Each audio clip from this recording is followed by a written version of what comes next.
most time with. Now, imagine that each of their personalities mesh together to become yours.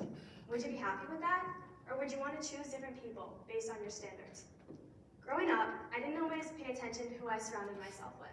I just kind of hung out with whoever was around or whoever asked me to hang out. And as kids, we tend to do this a lot. We get invited to sleepovers or birthday parties without really knowing that person or knowing their beliefs. Yeah.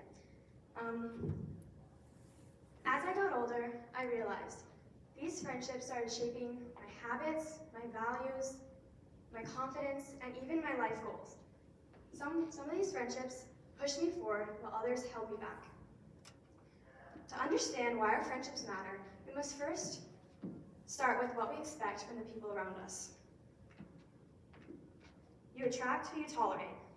Research from the Journal of Psychological Behaviors and Science shows that you adopt the attitudes from the people around you. The importance of setting boundaries and standards, it can show that you have self-respect and you're not willing to let people walk all over you. It can also show that you have very good communication. Communication is important in so many things, just in your daily life, friendships, relationships, everything. It also encourages mutual support or mutual effort. You don't want to be giving someone all of your all and them not giving anything back. That doesn't make sense. This can also prevent resentment. You don't want these little problems to bubble up without saying anything earlier when you should have. But setting standards can mean you'll eventually realize not every friendship will meet those. Not all friendships are lifelong, and that is totally okay. Studies from the American Psychological Association show that toxic friends increase stress and impact your mental and physical health. Those friends that constantly bring negativity, drama, and competition limit your personal growth. But it's also important that you grow from these friendships.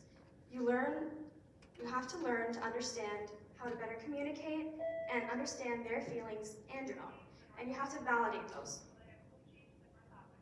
By letting go of those tough friendships, it opens room for better friendships with more reliable friends.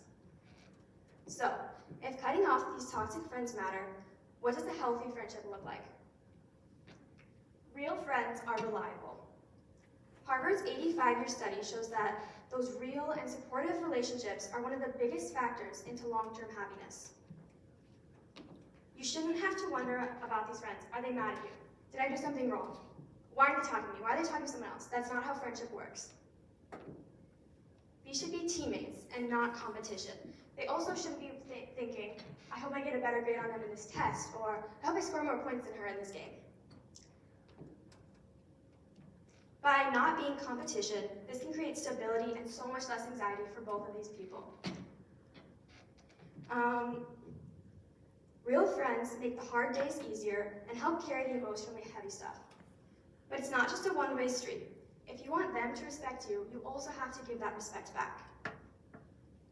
So, as I move to my conclusion, here's a question. Are the people around you holding you back or pushing you forward?